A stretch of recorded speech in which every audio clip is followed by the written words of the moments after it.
Emmerdale, Whispers of Treachery, Echoes of Despair, September 30th episode preview. The crisp autumn air of Emmerdale often carries with it the scent of burning leaves and the promise of new beginnings, but this week, it is thick with the acrid tang of betrayal and the chilling breath of despair.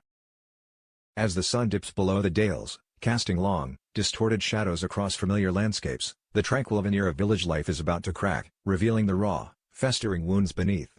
Prepare yourselves, dear viewers, for a night where loyalty is tested, secrets are weaponized, and the very foundations of trust are pulverized into dust. This is not merely an episode, it is a descent into the heart of darkness, a symphony of shattered dreams, and a harbinger of the cataclysmic events that lie just beyond the horizon. The air in Robert Sugden's immaculate living room, usually a sanctuary of controlled chaos, now hums with a palpable tension. Kev Townsend, a specter from Robert's darkest past, stands before him, a predatory glint in his eyes that belies his outwardly casual demeanor. The hand-holding Victoria witnessed was merely the prelude to a far more sinister play. Kev, a man forged in the unforgiving fires of prison, doesn't just resurface, he re-emerges with a purpose, a finely honed blade poised to strike at the heart of Robert's carefully constructed new life. "So, Robert," Kev purrs, his voice a low rasp that sends shivers down Robert's spine, still playing the respectable country gentleman, "are we? Funny, last I saw you, you were a rat in a cage, just like the rest of us." Robert's jaw tightens. He offers Kev a drink, his movements betraying a flicker of unease. He knows Kev's presence isn't a friendly visit, it's a calculated maneuver, a chess piece expertly placed. "What do you want, Kev?" Robert asks, cutting to the chase, his voice laced with an icy control. Kev smiles, a slow, wolfish grin that doesn't reach his eyes. "Oh, nothing much. Just a little trip down memory lane. Remember that favor you owed me, back in the day? The one where I kept your pretty little secret under wraps?" A cold dread washes over Robert. The favor Kev refers to is a skeleton so deeply buried, so utterly damning, that its exhumation could shatter his fragile reunion with Erin, demolish his reputation, and irrevocably alter the course of his future. It involves a clandestine prison transaction, a moment of desperation where Robert, cornered and vulnerable, made a pact with the devil. He'd orchestrated a complex scheme to protect a fellow inmate from a brutal gang, and Kev, the prison's shadowy information broker, had been his unwilling accomplice, demanding an exorbitant price for his silence. The secret isn't merely a past misdeed, it's a raw nerve, a testament to how far Robert was willing to go to survive, even if it meant compromising his own moral compass. As Victoria enters, her eyes narrowed with suspicion, Kev's smile widens, a silent promise of impending chaos. Well, if it isn't the lady of the house," he drawls, his gaze lingering on Victoria with an unsettling familiarity. "Robert here was just telling me how happy he is now. Pity some things never stay buried, eh?" Victoria, ever the protective sister, senses the danger emanating from Kev. "Who are you?" she demands, her voice sharp with apprehension. Robert, caught between the devil and the deep blue sea, manages a strained introduction, but the damage is already done. As Kev eventually departs, leaving behind a lingering scent of menace, Robert is left grappling with the fallout. He tries to placate Victoria, to rationalize Kev's presence, but his words ring hollow. The image of Robert holding hands with an unfamiliar man has already lodged itself in Victoria's mind, a thorny seed of doubt. Later, in the dead of night, Robert paces his living room, the weight of Kev's demands pressing down on him. Kev isn't asking for money, he's demanding something far more insidious: information, influence, and a cut of Robert's legitimate businesses.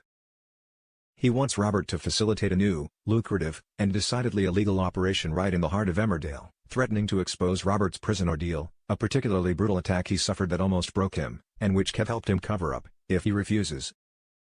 The very thought of his past vulnerability being laid bare, especially to Erin, makes him sick. He remembers the cold fear, the absolute powerlessness he felt behind those prison walls, and the desperate measures he took to survive. Kev's hold isn't just leverage, it's a psychic wound that has never truly healed, and now it's being ripped open again. The quaint smithy cottage, once a haven of warmth and innocence, now feels like a cage, its walls closing in on April.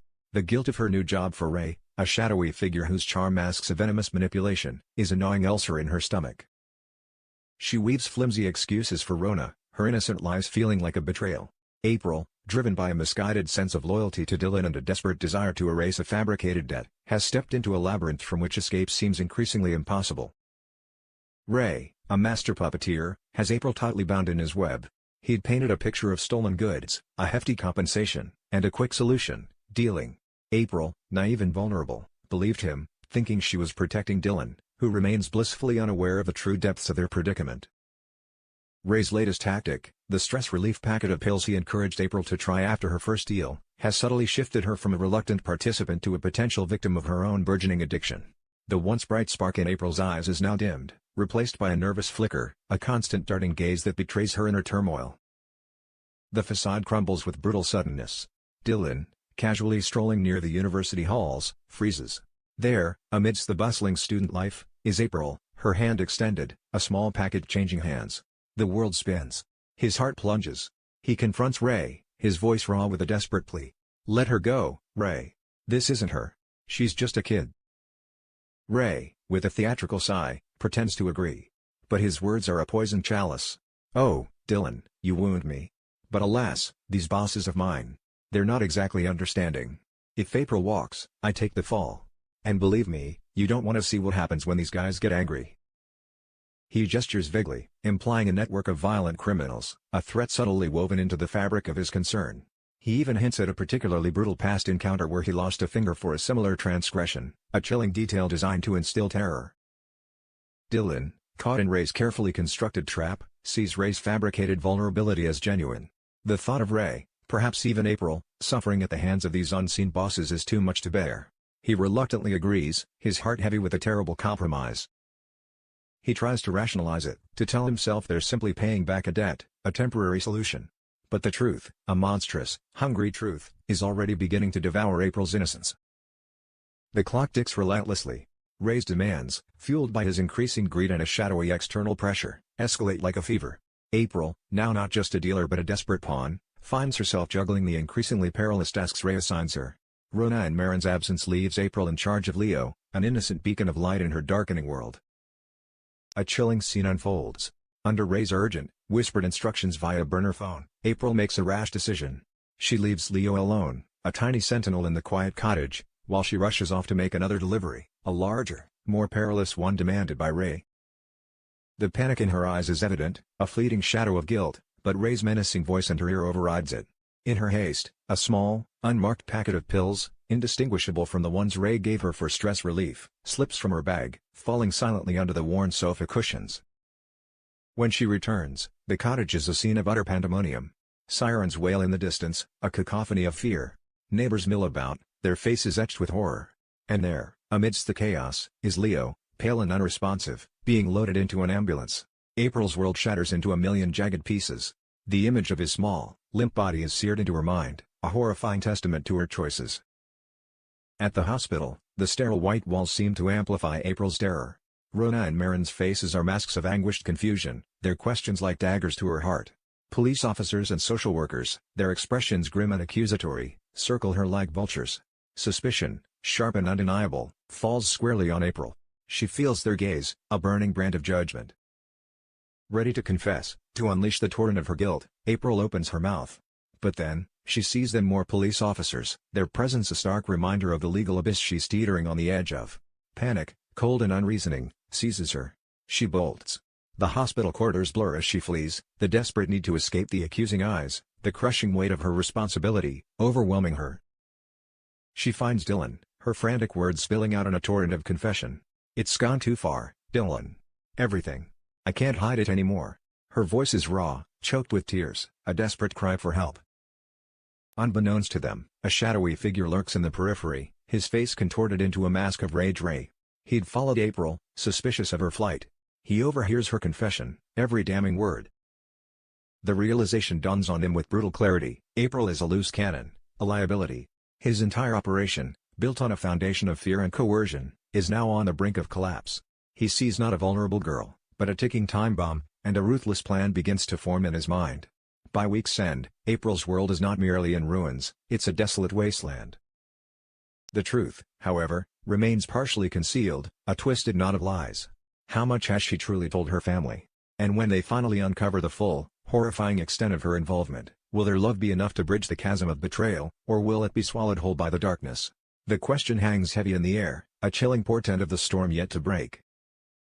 The air around Vinnie Dingle is thick with dread, a suffocating blanket woven from secrets and fear.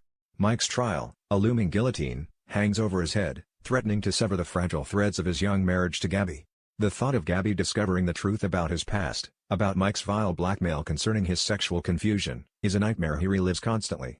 He clutches at the illusion of normalcy, but the ground beneath him is crumbling. His world tilts when the prosecution barrister, a figure of icy legal precision, appears at their doorstep. The revelation that the defense intends to summon Gabby as a witness sends a jolt of pure terror through Vinny. He scrambles, his mind a frantic kaleidoscope of lies and half-truths, desperately trying to shield Gabby from the truth, to explain away his involvement in a legal case without revealing its sordid core. He concocts a tale of a minor financial dispute, a misunderstanding, anything to deflect the truth. But the fear of Gabby discovering Mike's cruel manipulation, his exploitation of Vinny's deepest vulnerabilities, is a torment. He remembers the shame, the confusion, the fear of judgment that Mike had so expertly weaponized. To protect her, to protect their love, Vinny makes a monumental, agonizing decision. He withdraws as a witness. The risk is immense. Mike, a predator, could walk free to continue his vile machinations, to prey on other vulnerable souls. But in that moment, Gabby's innocence, her love, outweighs all other considerations. He whispers a prayer, a desperate plea to his silent God, hoping his sacrifice will be enough. Vinny and Gabby's relationship, having weathered countless storms, now stands at a precipice, a moment of profound significance. Gabby's proposal, for Vinny to formally adopt Thomas, to provide stability, a father figure, had been a beacon of hope, a whispered promise of a brighter future. Vinny, overjoyed, had embraced the idea, picturing a life where he could finally be a true, legal father. The moment arrives to break the news to Mandy and, more crucially, to Thomas's formidable grandmother, Kim Tate. They invite them both to Dale View, a grand setting for a momentous announcement. But the reception they receive is far from warm. It's a glacial blast, an icy rejection that shatters their hopes. Kim, a queen on her throne, instantly, unequivocally, shuts down the idea. "Absolutely not," Kim declares, her voice a whip crack across the opulent living room. Her eyes, usually cold, now burn with a fierce possessiveness. "This would erase Jamie, my son, from Thomas's life. I will not stand for it." Her words, delivered with chilling finality, cut deep. The unspoken truth hangs in the air. Jamie, her missing son, has never once met his child, yet Kim clings to his memory, using it as a shield against change, against Vinny's intrusion into her carefully curated family lineage. She sees Vinny not as a loving father, but as a usurper, a threat to her dynastic control. The very idea of another man taking her son's place, however absent Jamie may be, is an affront to her iron will. Vinny and Mandy, their voices laced with desperate urgency, plead passionately. They speak of Thomas's need for stability, for a consistent, loving male presence, a counterpoint to the ghost of a father he barely knows. They evoke the profound impact this adoption could have on Thomas's emotional well-being, the sense of belonging it would foster. But Kim remains unyielding, a granite monolith of defiance. Her gaze, cold and unforgiving, sweeps over them, dismissing their heartfelt pleas as mere sentimental nonsense. The dream of adoption, once so vibrant, now lies in shards at their feet, crushed beneath the weight of Kim Tate's unwavering resolve. Will she ever be swayed, or will her possessive grip on the past condemn Thomas to a future defined by absence? Even the brief triumph of convincing Kim to consider the adoption is brutally short-lived. Mike, a venomous snake in the grass, resurfaces in the village, his presence a chilling reminder of the unresolved darkness in Vinny's life. Though Vinny has already backed out of giving evidence, Mike's demands escalate, his greed insatiable. He demands payment, a hefty sum, suggesting Vinny leverage Gabby's wealth to settle the score. Vinny, caught between the devil and the deep blue sea, is under immense pressure. He remembers the feeling of Mike's slimy grasp, the way he twisted Vinny's fears into weapons. In a desperate, split-second decision, he bargains, a dangerous gamble for high stakes.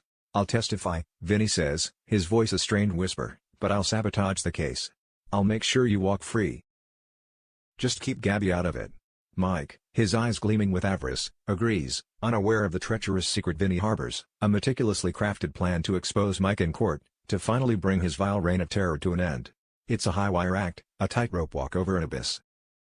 As the trial looms, Gabby senses Vinny's growing unease. His evasions, his hurried explanations, the flicker of fear in his eyes, they all scream of deception. She urges him to come clean, her voice laced with a worried tenderness. But Vinny, trapped in his web of lies, only digs himself deeper, each falsehood a fresh knot in the tightening noose around his neck. Frustrated, hurt, and bewildered by Vinny's increasing secrecy, Gabby confides in Laurel. It's then that Laurel, ever the empathetic listener, gently reminds Gabby of her own hidden secret, her drunken fling in Portugal before the wedding, a moment of weakness and betrayal. The reminder hits Gabby like a physical blow, a harsh mirror reflecting her own imperfections, making her question her right to judge Vinny. The scene crackles with unspoken guilt, a shared vulnerability that briefly binds them, even as it highlights the hypocrisy of Gabby's current demands for honesty. The court date arrives, a day of reckoning. Vinny steels himself, his heart a drumbeat of fear and determination, to face Mike once again. As he begins to answer questions, carefully navigating the legal minefield, Mike grows irritated. Vinny is going off script, subtly twisting his answers, planting seeds of doubt. A flicker of defiance, long suppressed, ignites in Vinny's eyes, a promise of impending rebellion. But then, a figure appears in the public gallery, a sudden, unexpected vision that strikes Vinny to his core, Gabby. Their eyes lock across the sterile courtroom, a moment of profound, agonizing connection. Her unexpected arrival, her gaze filled with a mixture of worry and love, shakes him, threatening to unravel his carefully constructed plan. Just as he is about to reveal the chilling truth, that Mike first ensnared him through an online forum for people questioning their sexuality, exploiting his vulnerability, panic seizes him. The words catch in his throat, a silent scream. Will Vinny push through his terror, betray his marriage for justice, and finally reveal the truth, knowing it could shatter everything he holds dear? The verdict of his heart, and the fate of Mike, hang precariously in the balance. Following his rather ill-advised, fleeting dalliance with Bernice, Bob Hope, ever the romantic dreamer, seems to have set his sights on an unexpected, and potentially perilous, new target, Celia. Celia, a woman whose motives are as murky as the Dale's fog, has recently aligned herself with Moira, seemingly abandoning her past, ambiguous schemes with the dates. But doubts, persistent as a nagging toothache, linger about her true intentions. Is she truly reformed, or is this merely another intricate dance in her complex web of manipulation? At Butler's next week, the air is thick with the scent of hay and the underlying tension of simmering animosity. Celia, strolling through with an air of casual indifference, crosses paths with Patty. Patty, still recovering, both physically and emotionally, from the brutal dog attack on her land, is a picture of vulnerability. Celia, with the callous disregard that sends a chill down Moira's spine, makes a tasteless joke about the incident, a cruel jab designed to wound. Her words, sharp as shards of glass, rattle Patty, dredging up the trauma of the attack. Moira, her eyes flashing with protective fury, demands that Celia make amends. Celia, ever the chameleon, effortlessly switches on her charm. With a practiced tease, she offers a saccharine apology to Patty, whose reluctance to accept is palpable. She sees through the flimsy facade, recognizing the insincerity, but in her weakened state, she allows the gesture to pass. Later, as the evening draws in, Bob, emboldened by Celia's brief display of softness, decides to try his luck. He attempts to woo her, his usual brand of clumsy charm on full display. Will Celia continue this softer, more amenable side, a new, benevolent persona? Or will she, with a flick of her psychological switch, cut him down with a harsh, unvarnished dose of reality, revealing the cold, calculating woman beneath the carefully constructed mask? Bob, blissfully unaware of the true depths of her character, is about to learn that some flowers, however beautiful, hide thorns of unparalleled sharpness. Elsewhere, in the tumultuous world of Charity Dingle, composure is a fragile thing, constantly threatening to shatter. The agonizing wait for the results of her unborn baby's paternity test is a torment, a ticking time bomb beneath her carefully constructed facade.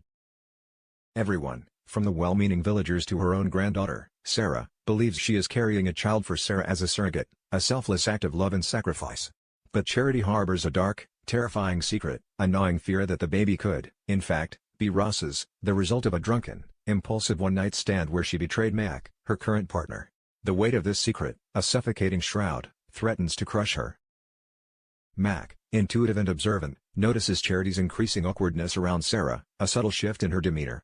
He questions her, his voice laced with concern, wondering if Charity is getting ahead of herself, becoming too emotionally invested in the baby.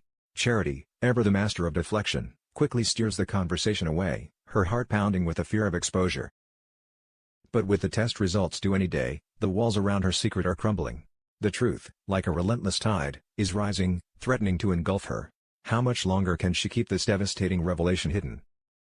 The impending disclosure could not only shatter her relationship with Mac but also devastate Sarah, whose hopes and dreams are inextricably linked to this unborn child. The betrayal, when it inevitably comes to light, will be a searing wound, irrevocably altering the landscape of their lives.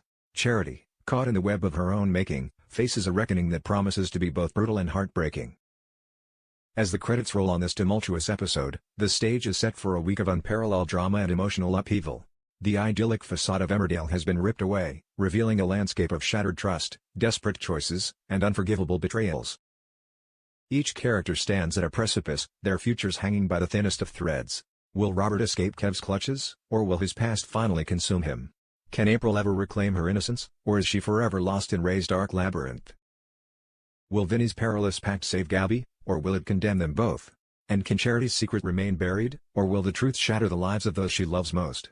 Tune in tomorrow, for the answers, dear viewers, will not merely unfold, they will explode, leaving an indelible mark on the heart of Emmerdale. The dawn breaks over Emmerdale, but its light brings no solace. Instead, it illuminates the jagged edges of yesterday's chaos, casting long, unsettling shadows that cling to every corner of the village. The air, still heavy with the scent of unspoken fears and simmering resentments, crackles with the aftermath of revelations and the chilling anticipation of what lies ahead. This isn't merely a new day, it's a turning point, a tightening of the noose around secrets, and a relentless march towards the inevitable. Prepare for an episode where the consequences of desperate acts begin to manifest, where the loyalties of love are stretched to breaking point, and where the fragile veneer of community threatens to shatter under the weight of its own darkness. The morning after Kev's chilling visit finds Robert in a state of agitated despair. His usually sharp mind is a whirlwind of frantic calculations, his hands shaking imperceptibly as he clutches a cold mug of coffee. Victoria, still wary, watches him from across the breakfast table, her gaze probing. "Robert, what exactly did Kev want?" she asks, her voice low and insistent. "And why were you holding his hand?" The innocent question, born of concern, feels like an accusation. Robert, trapped, spins a flimsy tale about an old prison acquaintance down on his luck, a moment of fleeting sympathy. But Victoria, knowing her brother's guarded nature, senses the deception. The seed of doubt, planted by Kev, has begun to sprout. Meanwhile, Kev, having secured a temporary lodging at a dingy BB outside the village, makes his next move. He sends Robert an anonymous text, a single, chilling image, a blurry photograph of Erin, laughing, oblivious, taken from a distance. The message beneath it reads, "TikTok, Bobby. Time's running out." Don't make me get personal. The threat is clear, unmistakable.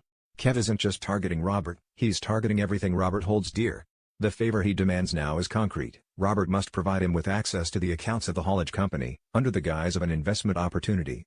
Kevin tends to funnel illicit funds through the legitimate business, slowly bleeding it dry while using its reputation as a shield. Robert, cornered and terrified, makes a desperate phone call to a shadowy contact from his past, a former cellmate known only as the Fixer, a man with a reputation for making problems disappear, for a price. He's looking for a way out, a way to neutralize Kev without exposing himself or endangering Erin. The conversation is terse, coded, filled with unspoken dangers. "I have a problem," Robert mutters into the phone, his voice barely audible. "A loose end. Needs to be tidied." The Fixer's response is a cryptic promise, a price quoted in a currency far more valuable than money. Later, Aaron returns from a run, his face flushed with health, his usual infectious energy filling the cottage. He senses Robert's anxiety, a subtle shift in his aura. "Everything all right?" Aaron asks, his eyes filled with a familiar, loving concern that twists a knife in Robert's gut. Robert forces a smile, a brittle facade. He wants to confide, to unburden himself, but the fear of losing Aaron, of revealing the depths of his past compromises, paralyzes him. The weight of his secret is a crushing burden, isolating him even as Aaron reaches out. Robert is a man walking a tightrope over an abyss, and Kev, the ringmaster, is tightening the rope. April's frantic escape from the hospital leaves a trail of devastation in its wake. Rona and Marlon, their faces etched with unspeakable grief and terror over Leo's collapse, are now also gripped by a desperate fear for April's safety. The police launch an immediate search, their suspicions solidified. April, a child herself, is now a fugitive, marked by tragedy and suspicion. Dylan, reeling from April's confession and the terrifying implications of Ray's manipulation, is torn. His love for April wars with his fear of Ray. He knows April's story, the desperate trap she fell into. But how can he prove it? Who will believe him, a vulnerable teenager, against the insidious cunning of Ray? Ray, meanwhile, is already moving with ruthless efficiency. He orchestrates a narrative, twisting the events to frame April as a reckless, drug-addled teenager responsible for Leo's collapse. He sends anonymous tips to the police, painting April as a dangerous delinquent, even suggesting she had been dabbling in the drugs herself. He plants subtle evidence, a discarded pill packet found near the cottage, a text message hinting at April's partying, further incriminating her. He even spreads rumors among some of the villagers, whispering about April's recent erratic behavior, her secretive movements. Dylan, Consumed by guilt and fear, tries to reach April, his phone calls going unanswered. He knows she's hiding, terrified. He resolves to find her, to protect her, even if it means confronting Ray directly. His confrontation with Ray is explosive. "You set her up." Dylan screams, his voice cracking with fury. "You used her. You hurt Leo." Ray, his face a mask of feigned innocence, shrugs, denying everything with chilling calm. "I don't know what you're talking about, kid. April's a wild card. Always has been. Maybe she needs to face the music." His eyes, however, hold a glint of chilling satisfaction. As the day progresses, April, hungry and terrified, hides in the abandoned barn on the outskirts of the Dales, the cold seeping into her bones, the weight of her guilt a crushing burden. She replays Leo's limp form in her mind, her heart a raw wound. She knows she must tell the full truth, but the fear of the consequences, the fear of losing her family, is a paralyzing force. She looks at the small, unmarked packet of pills Ray gave her for stress, still clutched in her hand. A dangerous thought begins to form in her mind, a desperate, dark whisper of escape. The Dales, once a symbol of home, now feels like a vast, unforgiving wilderness, and April is utterly, terrifyingly alone. The courtroom is a sterile arena, bathed in the unforgiving glow of fluorescent lights. Vinny stands in the witness box, his face pale, his body rigid with tension. Gabby watches him from the public gallery, her presence a silent, agonizing pressure. Mike, smug and confident, sits across the room, his eyes fixed on Vinny with a predatory intensity. Vinny begins to testify, his voice a strained monotone, carefully sticking to the script he and Mike had agreed upon, a script designed to protect Mike. He recounts a version of events that minimizes Mike's culpability, painting him as a misguided figure, rather than a calculating predator. The barrister, a formidable figure, tries to trap him, to expose inconsistencies, but Vinny, surprisingly, holds his own, his lies meticulously crafted. However, as the cross-examination intensifies, the barrister begins to chip away at Vinny's composure. He subtly introduces details about the online forum, about Vinny's past confusion regarding his sexuality, not directly incriminating Mike, but highlighting Vinny's vulnerability. Gabby, listening intently, feels a cold dread creep into her stomach. This isn't just about a legal case, it's about Vinny's deepest, most personal struggles. Then, a sudden, unexpected twist. The prosecution barrister, during a particularly grueling line of questioning, makes a mistake, a slip of the tongue.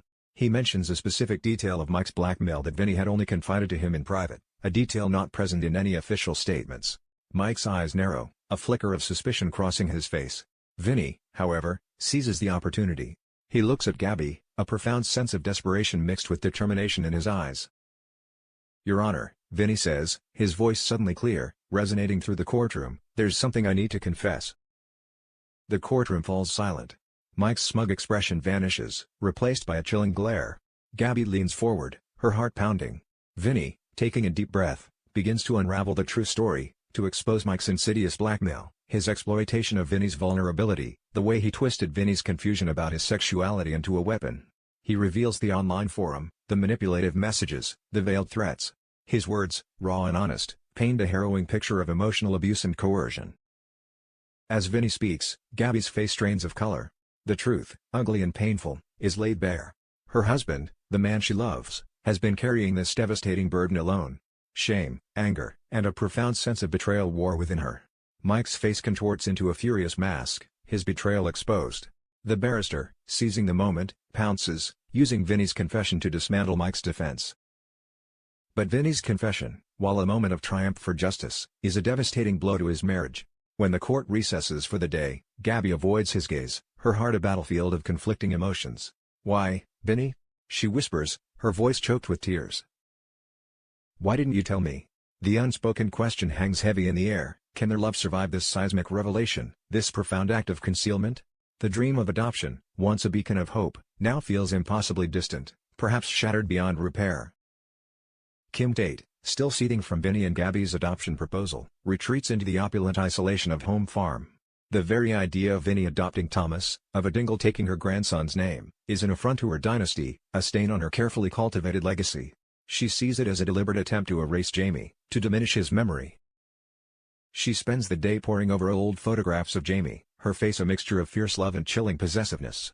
She calls her lawyers, instructing them to explore every legal avenue to prevent the adoption, no matter the cost.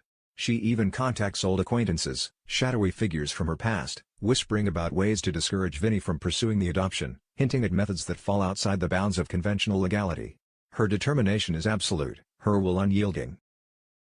Later, Mandy Dingle, ever the fierce protector of her family, arrives at home farm, her face set with grim resolve. She's come to plead Vinny's case, to remind Kim of Thomas's needs, of the love Vinny offers.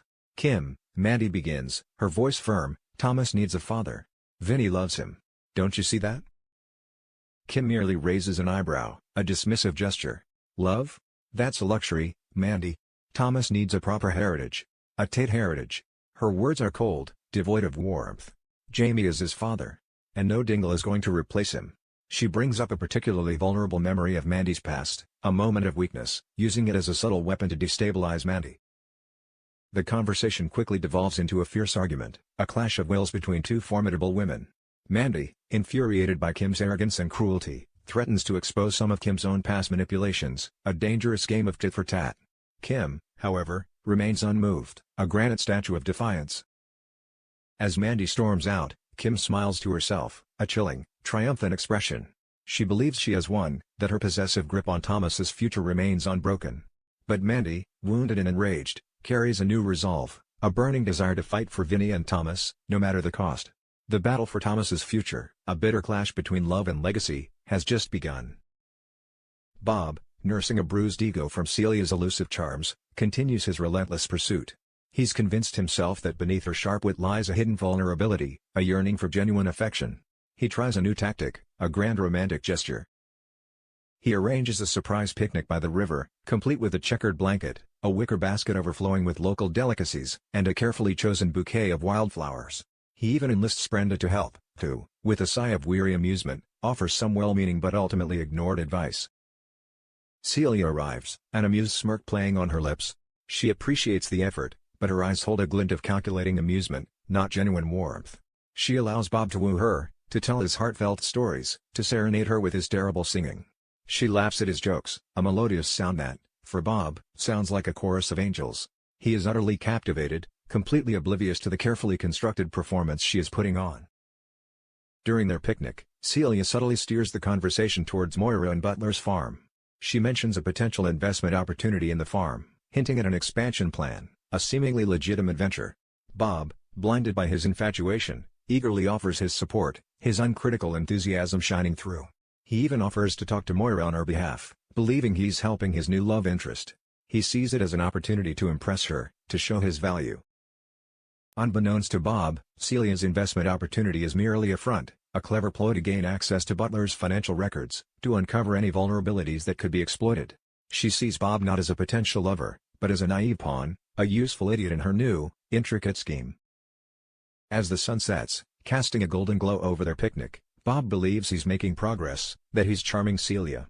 But Celia, with a secret smile playing on her lips, knows she's successfully reeled him in, a trusting fish ready for the hook. The innocent picnic is a trap, and Bob, the unwitting victim, is about to be entangled in Celia's dangerous web. The Dingle household is a hive of nervous energy, the impending paternity test results casting a palpable pall over everyone.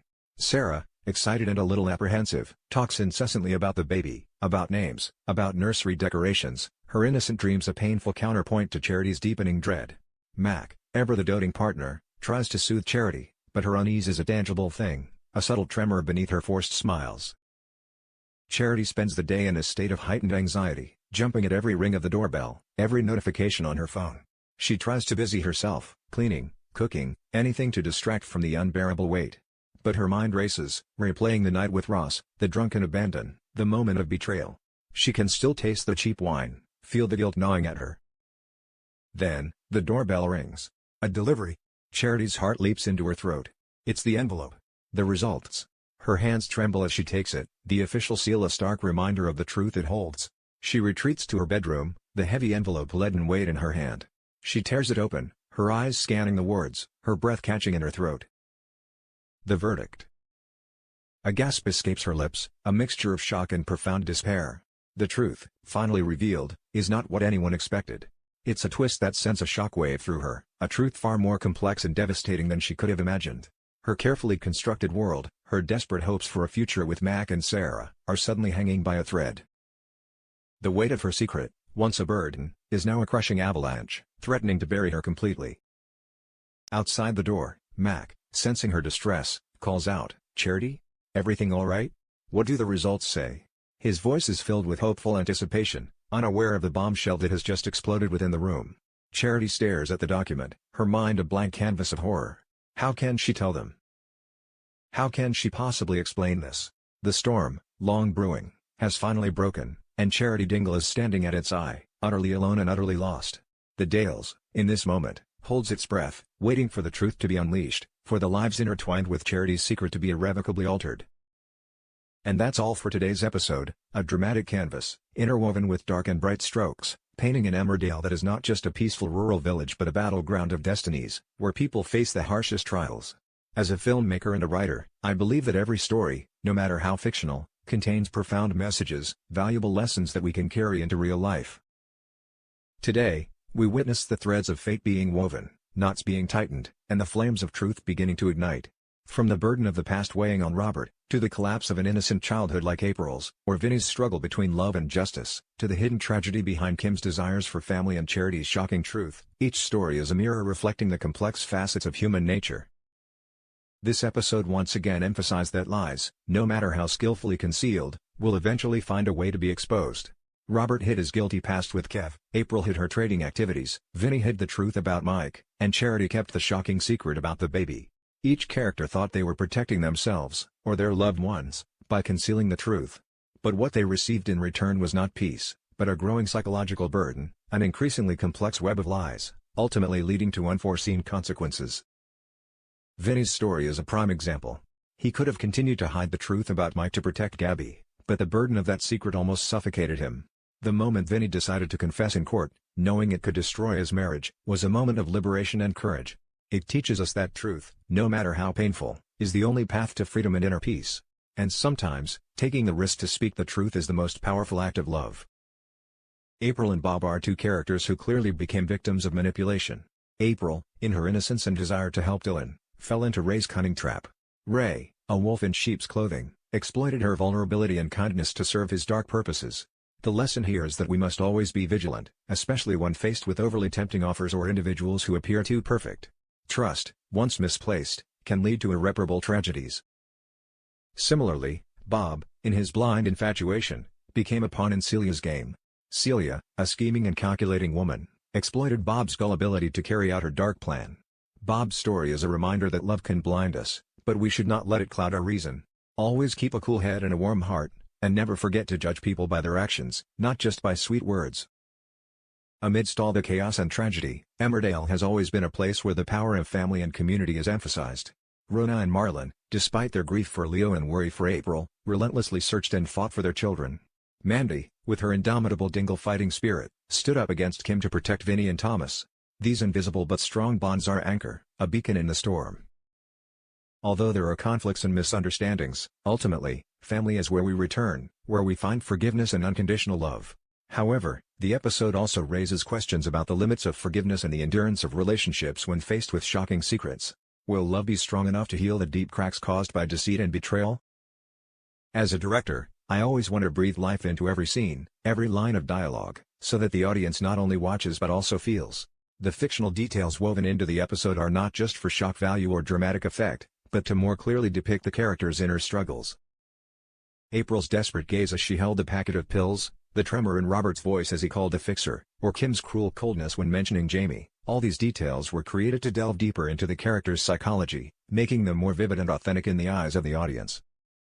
And when we witness Charity opening the DNA test results envelope, that moment is not just the climax of a storyline but also a moment of harsh truth, where all hopes and fears are exposed. It is then that we realize that life, even in a small village like Emmerdale, can contain great tragedies and truths that leave one stunned. Finally, I hope that this episode not only brought you heart-stopping entertainment but also sparked reflections on the value of honesty, vigilance against life's pitfalls, and the eternal power of family love. Emmerdale, like life, is an unending journey of lessons, challenges, and moments we will never forget. Stay tuned, because this journey is long, and surprises and plot twists still await. Goodbye and see you in the next episode of Emmerdale.